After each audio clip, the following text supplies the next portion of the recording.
Today I'm speaking with Ed Calderon. We talked about El Chapo, money laundering, government corruption, drug legalization, and so much more. This episode was a wild ride and kind of dark, so please accept this warning. For over a decade, Ed has worked in the fields of counter-narcotics, organized crime investigation, and public safety in the most dangerous areas in Mexico. He was truly on the front lines for the war on drugs. His appearances on the Joe Rogan Experience have accumulated over 10 million views on YouTube alone.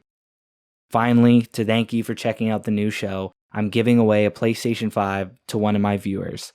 All you have to do is like this video and subscribe to enter. It's really that easy. Full details are in the comments. Now please welcome Ed Calderon to the Welcome Home podcast. First off, Canadians, Americans, and Mexicans, we all are connected in a lot of very deep ways. The problems we're having right now with criminality, I know for a fact there's cartel in Canada. I know for a fact there's people pumping in a bunch of the chemicals that are manufactured and or some of the drugs that are produced in Mexico go to Canada. And I know that it's a big moneymaker for people that live in the hills of Sinaloa and Guadalajara. This is in Jalisco.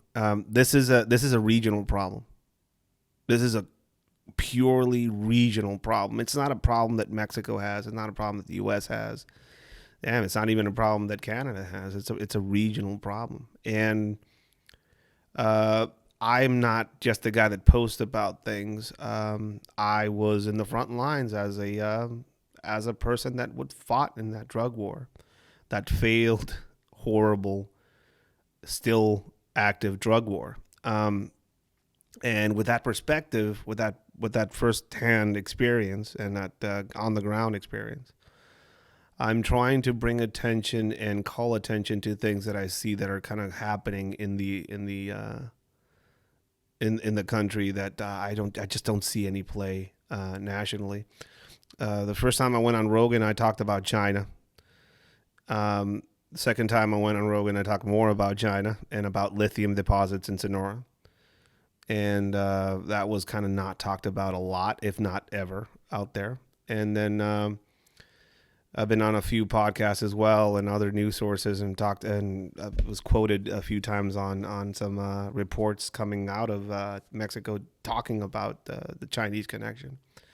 And now all of a sudden everybody's exploding with details about Chinese money launderers working out of Canada and working out of Mexico and working out of the U.S., laundering some of this money through Chinese apps and putting money into the Chinese banking system, which is completely off limits to Western banking policing organizations. And then that money just gets fucking laundered in China and then it gets sent back to Mexico and sent back to money launderers in the U.S. and Canada as well.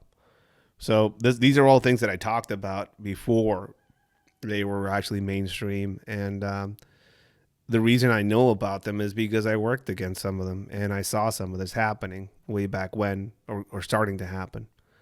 The thing that people have to realize is that I'm reporting on things that I got direct experience with and also on things that people tell me are going on. I trained a lot of people in Mexico. A lot of them are in law enforcement agencies across the country. Some of them are Guardia Nacional. Some of them are Policía Federal. Some of them are in some of the special military groups. And they all feed me information. They send me videos, updates on war fighting going on in certain parts of Mexico, who's winning, all this type of stuff. And this information I try and share with groups like Demo there. I try and share with people from the media that approach me as a subject matter guy. And my main wish with all of this, information that I put out there is for people just to be conscientious about the fact that this stuff isn't going on across the globe, overseas.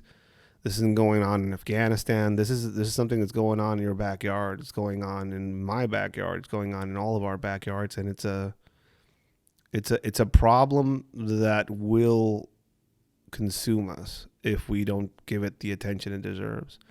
Now, what's the answer? Full legalization? I don't know. The answer is going after the cartels militarily, declaring them terrorist organizations. I don't know. Maybe that's going to be a thing. Whatever that solution may be, it's not a solution that has been. It's not going to be the solution that has been tried over and over again for the past 20, 30, 40 years. It isn't working. We are in the deadly. We just passed the deadliest year in Mexico's history as far as people being killed in cartel-related violence in Mexico. 2020 was the most violent year by far in our history. Now, this with COVID going on and the shutdown, So whatever is being done and has been done for the past 20, 30, 40 years isn't working, clearly. And I know there's a lot of things on an international stage that are kind of distracting us from this whole situation, but this is a cancer. This is a giant tumorous growth. Just as it was unheard of for, a group of cartel guys to go into a town and take it over back in the 80s in Mexico, that was unheard of. Back in the 80s, it wasn't really that open. Now you have whole states controlled by cartel forces with no fly zones over them. That was unheard of. I think you're going to start seeing things like that in the U.S. and even Canada eventually, because these problems grow. Hey Ed, but we'll never let that happen in the U.S. Well, I mean, look at your Capitol building. Look at the riots last year. There's cartels growing weed in public lands in the U.S. Right under the noses of the government. There's operations going on all over the country where they catch 80 cartel operatives from the new generation cartel and not even do a dent in their operations and their money making operations in the U.S. So I mean the problem is there. It's just for some reason the populace just likes to think of it as a Mexico problem and not a regional one.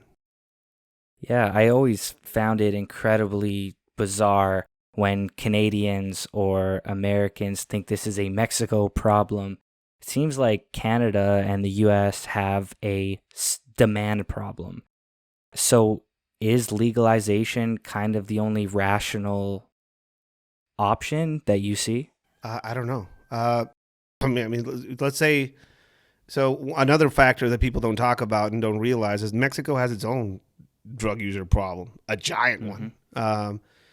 Cartels in Mexico don't just dedicate themselves to moving drugs across the country. They also dedicate themselves to selling drugs in the country, right? So there's a big, giant drug market in Mexico. Let's say you legalize all drugs, including heroin, fentanyl, and whatever. We go I think there's a state in the U.S. that just did that, right?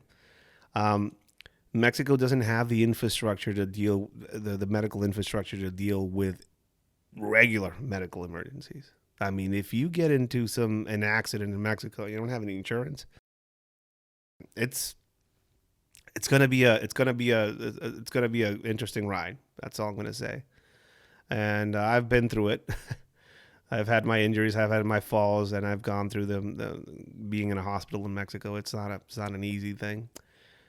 They don't have the structure. They don't have the infrastructure for that, much less to treat a giant user population now, like Portugal or some of the European countries that are always kind of brought into the forefront as examples of how decriminalizing users and just decriminalizing drugs in general would work. Mexico has a lot of issues that it needs to fix before it even approaches something like that. So I don't think that's going to be the answer, at least not in the short run. The legalization of weed in some states on the U.S. side did nothing but make the problems worse. Wow. As far as drug production in Mexico, it's not the U.S.'s fault. I mean, legalize weed. I'm all just let me get this straight for everybody. I'm all about weed. I've never I've never encountered a violent weed smoker. You know, it's like if everybody would smoke weed, everybody would chill out, right? That's probably it. I don't find anything wrong with the plant, and I do enjoy it myself every now and then. You know, I'm out of police work, so you know, fuck it. But weed and things like mushrooms are not fentanyl, are not heroin, are not methamphetamines. Those drugs are completely different, and people trying to put all of those drugs into the same box are just insane. It's not the same. So I think there needs to be some clear work as a society to catalog and classify some of these things in a more intelligent manner. After that's done, then figure out which of these substances should be their own thing. I mean, I think it's a broad brush to just say drugs, right? Alcohol could be drugs, but legalizing weed in California basically made cartels shift their production more towards heroin, and it's not the main factor, but it's one of the biggest factors that led to that shift that then led into an epidemic of heroin, fentanyl-laced heroin across the country in the U.S. You know, that was a factor there for that to start kind of happening. Prescription opioid epidemic in the U.S. was another factor, but it was a perfect storm, basically. The U.S. went after prescription opioids, and there was a giant void in the market, and the cartels just filled it with their new cash crop, which is Mexican heroin. The fields that were covered in weed are now heroin fields, you know, poppy fields. It's one of those examples of a perceived solution that turns out to be not a solution.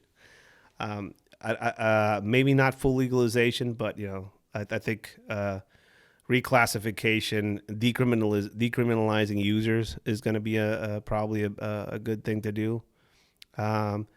But full legalization of all substances, I don't see it as a solution. I mean, specifically for Mexico, I don't think it has the ability to handle such a thing.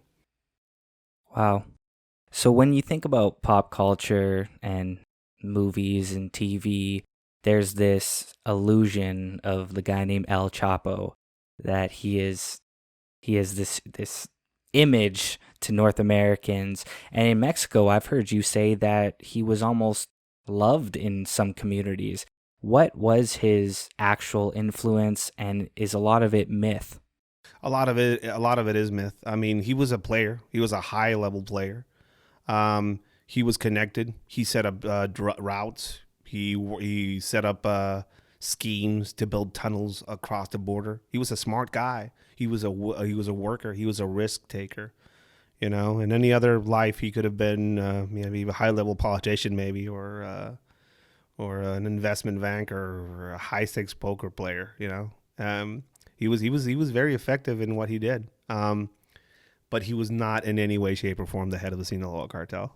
Wow. I think that's one of the things that people need to look at and analyze and question their governments. El Chapo Guzman took the place of took the place of Osama bin Laden on the U.S.'s most wanted list, right? And El Chapo Guzman is not the head of the Sinaloa cartel. That distinction belongs to the El Mayo Zambada, who is a shadowy figure that has long since controlled the Sinaloa cartel and been at its head and a leadership position, and who's never been arrested. You know, so people need to question why El Chapo Guzman was put on the top of the list when everybody in Mexico knows that he's not the head of the Sinaloa cartel. So why was El Chapo put on the head of the list and not El Mayo Zambada? And to this day, he's not at the head of the list. There's other people on there. So I don't know. To anybody's overactive imagination, it might seem like he's an asset to the U.S. government because he keeps getting ignored, right? A high-level arrest of Mexican officials like the General Cienfuegos getting arrested in L.A. and then getting released, even with the overwhelming evidence against him. these are things to look at and question. Now, was the El General Cienfuegos was the head of the counter-narcotics operations in Mexico. He was our secretary of is the secretary of defense basically in Mexico during the last president's reign. There's a bunch of recorded phone calls between him and members of los Beltran Leiva cartel, rivals of the Sinaloa cartel, and apparently he was working with them to try and make them better position in the drug trade in Mexico. Now, all that evidence was tossed out by the federal prosecutors in the U.S., and he was let go and flown on a government plane to Mexico and let go. He's not under investigation in Mexico. He's living comfortably at home. So what do you make of that? Was El Chapo, he just didn't play ball with the U.S. government, or was he an easy newspaper article? Because when I think of his name, I think of someone that has escaped from prison. I don't even know how many times. Was the hype around his escapes why the U.S. government took advantage of that really shiny headline? He's a pretty good, he's a pretty good scapegoat, I think.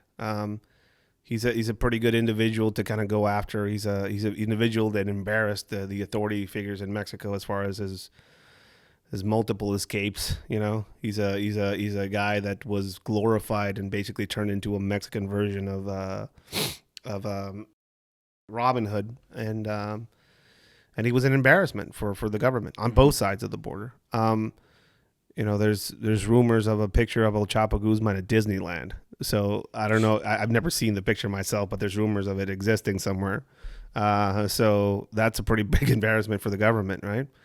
I don't know. I think they used him as a scapegoat, and then it captured the media's imagination of this cartel guy and Sean Penn going down there and fucking doing this Rolling Stone nonsense, and whatever that is. But we're living in a period of time where there's Netflix series dedicated to him, where during the COVID epidemic, his kids are handing out supplies to the local populace with pictures of him on there. And whole petitions across the country are made to get El Chapo released and shit like that, right? And the president of Mexico shaking hands with El Chapo's mom and talking to El Chapo's lawyer on camera, no shame, in the open. This is the surrealness of Mexico. But I think we're living in a day and age when these activities are glorified. These people are put in an almost legendary pedestal. Imagine a Netflix series of El Chapo, right? Which there is one, kind of detailing his life, kind of looking at the man, the myth, the legend. It was or Narcos Mexico, and seeing some of these guys are kind of sexy, and how they kind of go about their lives, how they're kind of heroic in their own way, and then just realizing that most of these people are multi-murderers and they're horrible, and they made people disappear. They raped women and children probably, and at some point some of these people probably did, and they're just monsters of people at times, and some of these people I got to work against and or know about, and got to meet some of their victims, and all of a sudden there's this Netflix series about them glorifying them. When I know a mother that's still looking for two of her sons, and she knows and was told by some of the people that knew their kids that they were made disappear by this figure that is now on a Netflix show, right? So I mean, I've read that almost the cartels or El Chapo's brilliance was in their public relations, where they would hire artists to do folk songs, or they would build soccer fields. Were these guys very aware of the public turning on them, and were they almost public relations politicians in a way? I mean, a lot of these high level people, and this is something I've just from interviews they've done, some of these people have done, and people seeing them speak and seeing some of the stuff found reading material found in some of the safe houses that have been found over the years. And El Chapo wasn't an avid reader, but he was a lover of movies. So every time he would get caught, they would find DVDs in the environment, which is pretty interesting. And details of that. Like I know a few people that did some site exploitation in one of the safe houses they found for El Chapo way back when. The one that had the bathtub escape hatch. People can look that up. It's a pretty interesting setup. But he was watching Elliot Ness movies about mob era stuff. That was kind of like some of the stuff that was there was mob era stuff. So you can see that they probably have some sort of popular image or culture infused into the way they think about the world, and a lot of it is inspired by mob era stuff. So I know they're taking a book out of some of their hearts and minds type U.S. military operations in Afghanistan and Iraq, where they're trying to get local sentiment by being a police force for them, by solving local issues and squabbles, by building roads, by being more powerful than any government agency or official in the area. This is how they shield themselves, and this is how they create human shields out of the local populace as well. The reason why El Chapo's son was let go is because they said that they didn't want more people being killed in Sinaloa if they tried to rescue him, so they let him go. If that's true or not, they basically used the Sinaloa's populace as a human shield in a lot of ways. So yeah, I mean they're very aware of it, and I think a few of these high level people probably have taken cues or students of history. They probably read up on some of the mistakes that the Cali Colombia cartel fucking made when they were coming up. They probably looked at mob era stuff and racketeering and how they were doing their thing. And I think we can see that the Mexican cartel is way beyond anything that the American mob was during their time, as far as the sheer scope of their operations right now globally. I mean, there's reports of Sinaloa cartel activity all the way into India and Africa, right? So it's an insane organization as far as how it's been able to grow and its influence. You've mentioned El Chapo's son there.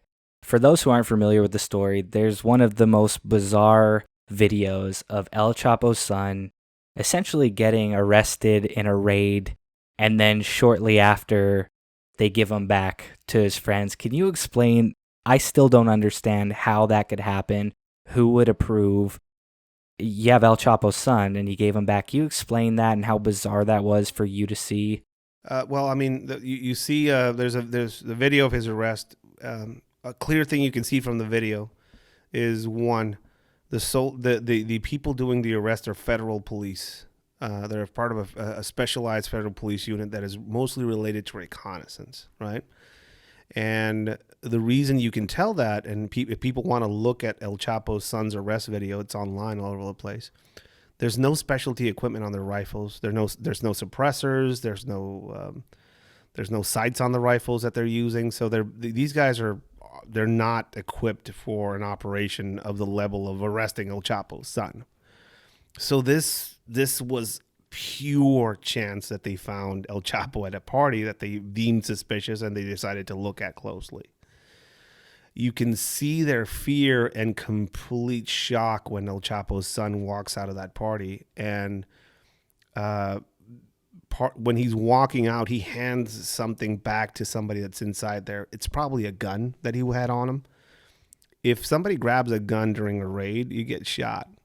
Unless the people that are doing the raid are shocked by your presence and are more afraid of you than they are of the gun.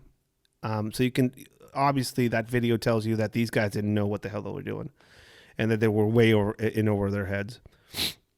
They arrest him. They move him to a secure federal building in Sinaloa, and they wait for extraction. But as this was happening, everybody and their grandmother that belonged to Sinaloa cartel was flooding the city. They did a full call out for all members of the Sinaloa cartel to basically go into rescue mode for El Chapo's son. And federal forces went into the city as well, the military, and they were quickly surrounded by the cartel forces. The cartels basically took hostage all the military families that live outside of the barracks in Sinaloa. They flooded the city with more guns and more people than the government could. And they say that the president said to let him go, to release him. I am of the thought, and most people are of the thought, that the people holding El Chapo's son were surrounded, and they said this is a no-win situation, so we're just going to let him go without being ordered or consulted by anybody. There's videos of the cartels shaking hands with the military, basically saying, you know what, we don't. This isn't our fight, so we're just going to sit this one out. And it's insane. If anybody doubts that Mexico is a failed state, that is a pretty clear cut case video example of how Mexico the government of Mexico is a failed government, basically. There's no fly zones as far as over some parts of Mexico where the government forces don't fly over. I mean, if that doesn't tell you something, you know. Where are your thoughts on the rumors, or maybe these aren't rumors, that at one point El Chapo paid a sitting president? Every single cartel in Mexico is not. It's not even about sitting presidents. The power in Mexico isn't the presidency. It's the military-industrial complex in Mexico. That's the power.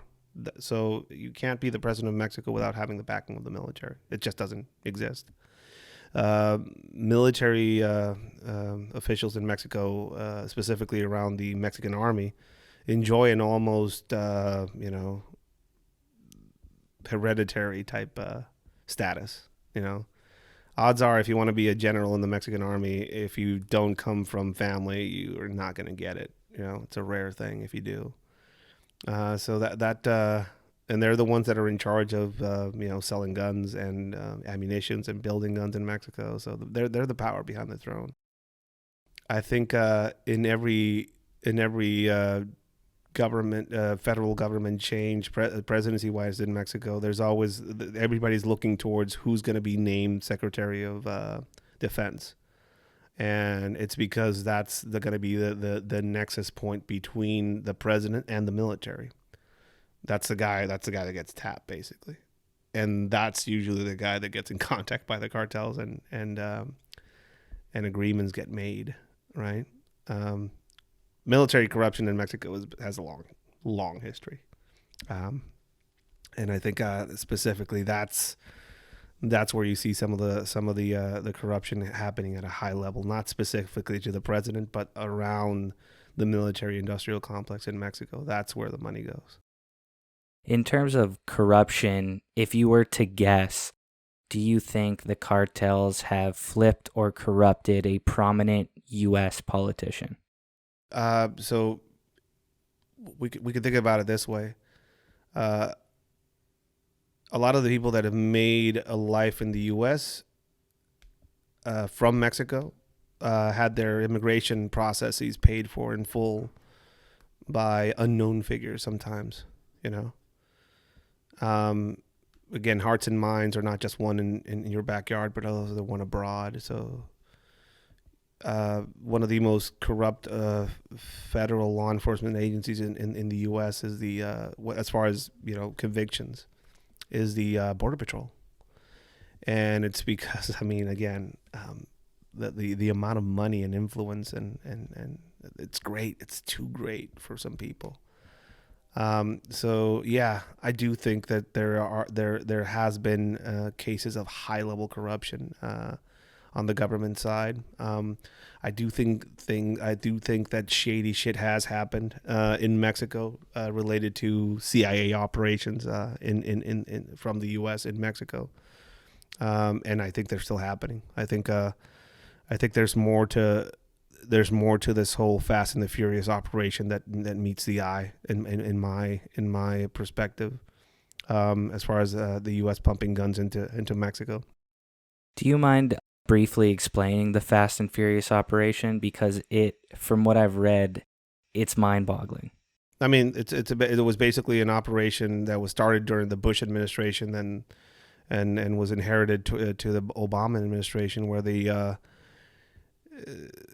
monitored big purchases of guns by gun runners, and then they let them walk across the border to track them to see where they would end up, you know. And the operation itself doesn't make any sense to me, but that's apparently the justification for it and or the explanation behind it. People like Eric Holder basically signed off on 50 cals and FN-57 pistols and P90s and a bunch of ARs. That's crazy. Just walking across the border into Mexico. And one of these guns was used to kill a federal agent in Mexico, a U.S. federal agent. And that was what made it explode into a scandal. Now, what people don't talk about is a lot of those guns were also used to kill many people in Mexico, and nobody talks about them. And because they're Mexican, so they're not worthy to be talked about, probably, or something. A lot of my friends were killed by some of these Fast and Furious guns. A friend of mine, a work colleague, was shot with his wife and kid outside of his house with two FN-57 pistols that were part of that operation. Now, in what mind would that be allowed? I mean, I'm going to track these guns, so I'm just going to let them walk across the border. That's just fucking. That doesn't make any sense to me. Insane. And I've heard all sorts of rumors about the reasoning, from CIA operations to destabilize the region so that the U.S. has an excuse to go into Mexico. That's one weird conspiracy theory, that was heard around that time when that happened. Also, that the CIA was trying to arm, or the U.S. government was trying to arm a single cartel to make it the dominant cartel, because it figured it was probably a better idea just to have one instead of a lot. So a lot of these guns actually ended up in the Sinaloa cartel arsenal. So that's what the theory is. And there was legit talks about it being part of some sort of first stage of some sort of effort to invade Mexico, by some people. So it's a wild place. It really strikes me just how messy and nuanced this conversation is. I can't believe some people think this is a Mexican problem. No, it's probably an addiction or a demand problem. But then we talk about political corruption and fear-based corruption, and there's a whole other elephant in the room, which is the financial systems. How are you laundering money? What's going on with these banks in Mexico? And I'm sure these are U.S. banks as well. How are they laundering their money, and what's going on at these banks? They have to be well aware. Well, I mean, the new players in this whole money laundering system are the Chinese. Chinese companies already established all over Mexico, all over the U.S., in Canada. You have a lot of them as well. Mm-hmm. Perfect way to launder money right now. You have a cash company somewhere in the U.S. That is Chinese owned, and they have a lot of money. You can put money into their business. They'll send that money into the Chinese banking system, which will make it basically disappear for all American eyes. Doesn't matter what level of government you are. Through various cash apps that are Chinese based, they will change hands. They will change currencies, and I'll have $1 million somewhere in the U.S. sent to China and then sent to Mexico in the form of pesos. And the U.S. can't do shit about it because it's done through the Chinese financial system. And it's done through transactions by Chinese nationals. And, a few burner phones, a few clicks, and you're set as far as money goes. You don't have to drive your $5 million across the border in the truck anymore. And that's just the electronic side of it. I mean, I've heard there's a bunch of gold being utilized, precious metals being utilized to transport wealth. Even heard the story about this guy that moved a bunch of his drug trafficking funds in the form of collectibles. So instead of Wow. moving, I don't know, $50,000 in a duffel bag on a plane, you buy 3 or 4 Star Wars figures that are worth somewhere in the vicinity of $14,000 to $15,000 or some shit like that, and just put them in your pocket and just fly from one part of the world to the other, and nobody's the wiser. What are the cartels' thoughts on drug laws? I assume they don't want legalization, or do they not really care because the demand will always be there in some way? They don't really care. They don't. I mean, if they did, they would be actively pursuing it through paying lawyers and activists to kind of go into the whole legalization route. So, Mexico just legalized the recreational use of marijuana. Now it's a slow process. It doesn't mean you can go outside and just smoke a giant joint in front of a cop right now. It takes time for it to catch on, but it puts a clear path into commercial recreational marijuana in Mexico. And people say, well, that's a good thing. It's going to eliminate a cash maker for the cartels. Well, you have to realize that most of these cartels are already invested in commercial grows. So no, that's not at all what's going to happen. They've already moved into that business. So people have to realize cartels are not exclusively criminal enterprises. They're not just dedicating themselves to anything illegal or criminal. They do that on top of the legal businesses that they own or they have influence over or control over, right? So this means nothing to them. They'll just adapt. They diversified their portfolio years ago. So this is one more part of it. You mentioned terrorism. That seems like it would scare off the cartels if that shifted. Is it going to happen? Why or why not? As far as them getting labeled as terrorists? Yeah, for the U.S. government. Yeah. So one main argument that people have is that cartels are not terrorist organizations because they don't have a clear political ideology that they're pushing forth. Well, it's funny they say that as one of the main arguments against it because Mexico also has one of the largest political killing numbers in the world. I mean, people that are mayors, people that are going to go into politics, people that are in campaigns get assassinated in Mexico by people working for cartels or assassins that get hired by the cartels all the time. It's also one of the most dangerous places in the world to be a reporter. Right?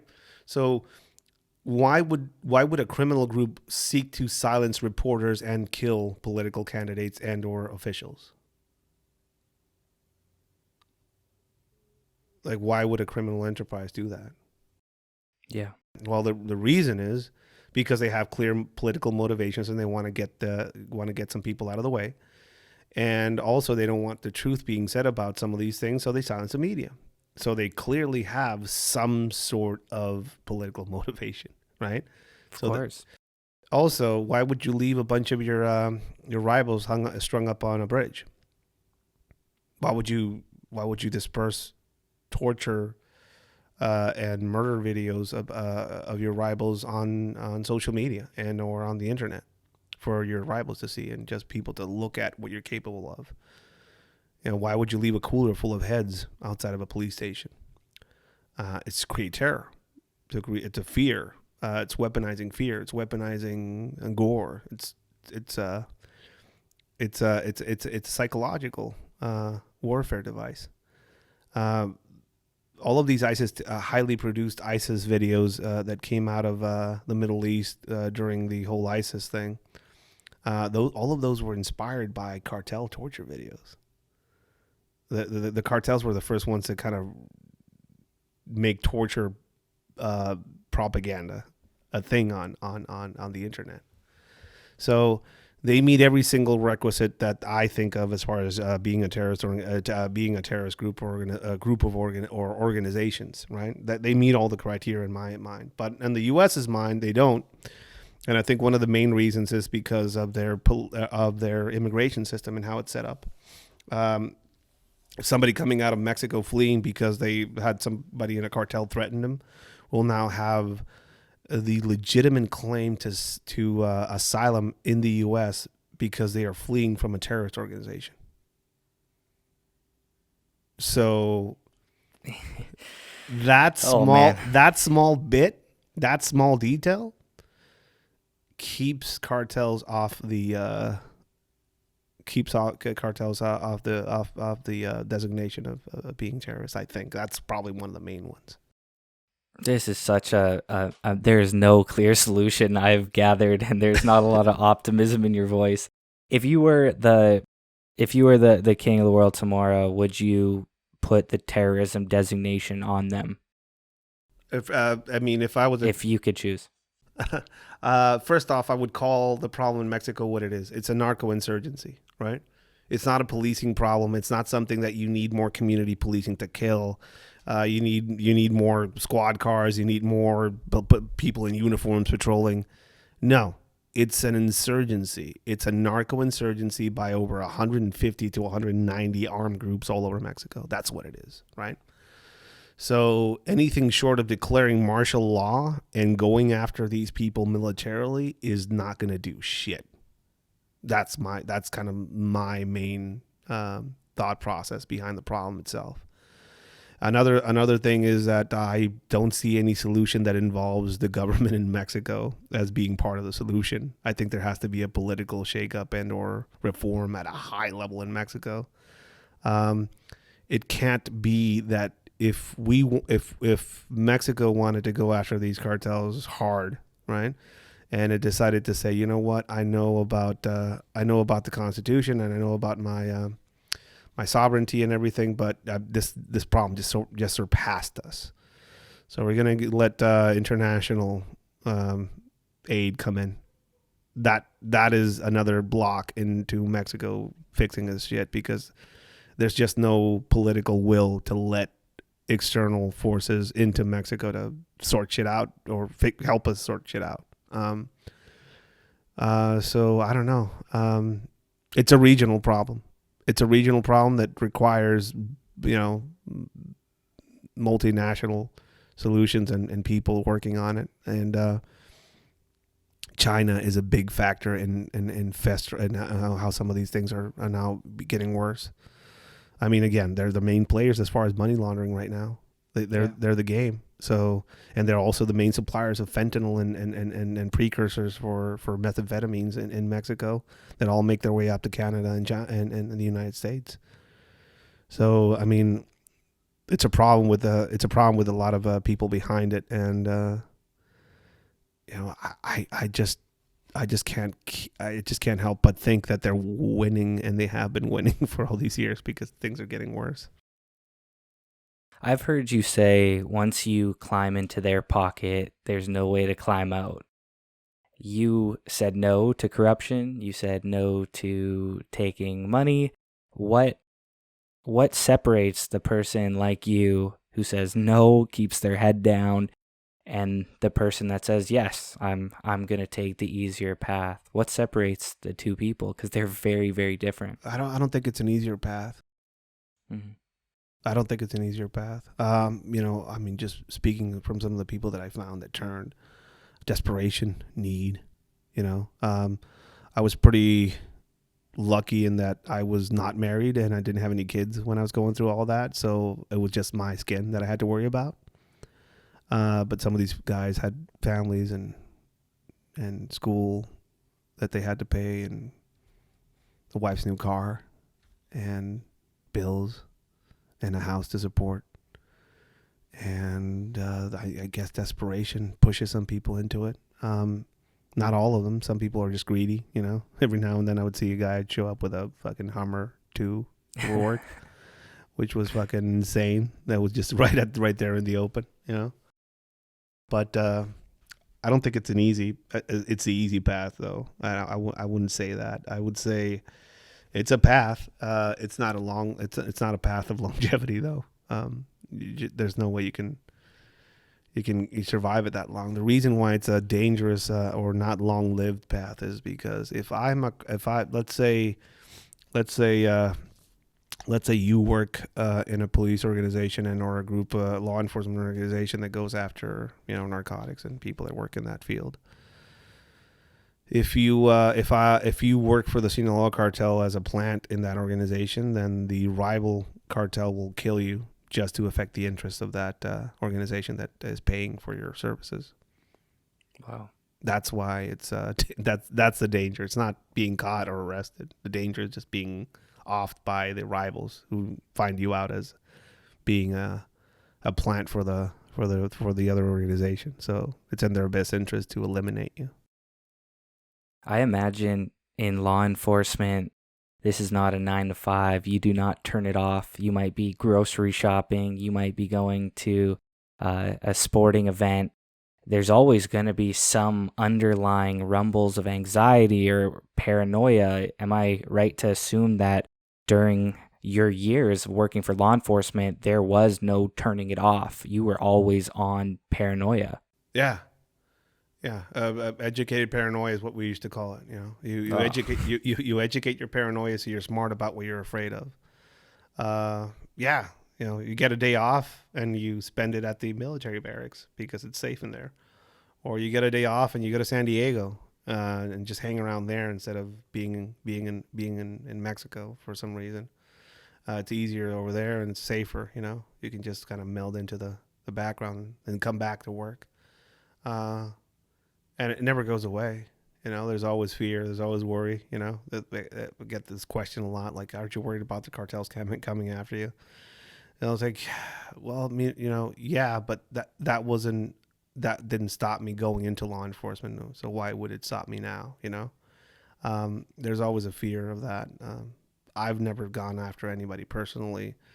I don't share information that is not already known in a way, shape, or form. And I'm not sharing any secrets per se. I'm just bringing awareness to the problem. Most of my fear realistically is things getting worse. My fear is this stuff getting ignored. And my sadness comes when I talk about something that is common knowledge in Mexico and it's completely mind-blowing to people on the US or Canadian side as far as something they didn't know about, some people don't know that there's a bunch of drones that move drugs across the border every moonless night that we have on the border region when there's fog. A lot of people don't know that. A lot of people I've talked about fully submersible submarines moving drugs into the U.S., and they hadn't caught a fully big submersible sub till only recently. I think it was probably November that they caught this big one.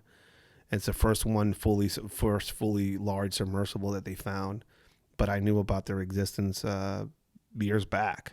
So it's one of those things where the sadness I get is when some of these things that I tell people that are kind of brushed off as, it's probably not true and or it's probably not real, and all of a sudden you see the news and there you go.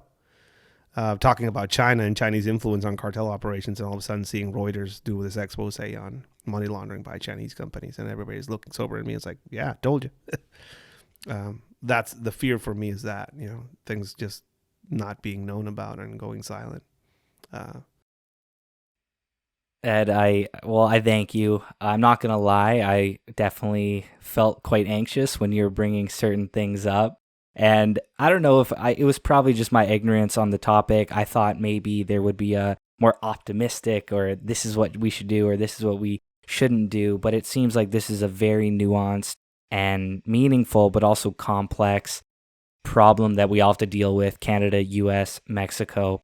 To wrap up, I just wanted to ask, any Canadian mid-20s or American mid-20s that's listening for entertainment value, and they're saying, hey, this is entertaining, I watched the Netflix show, I listened to the podcast, why should they be concerned that this is going to affect them as adults up here in North America? It's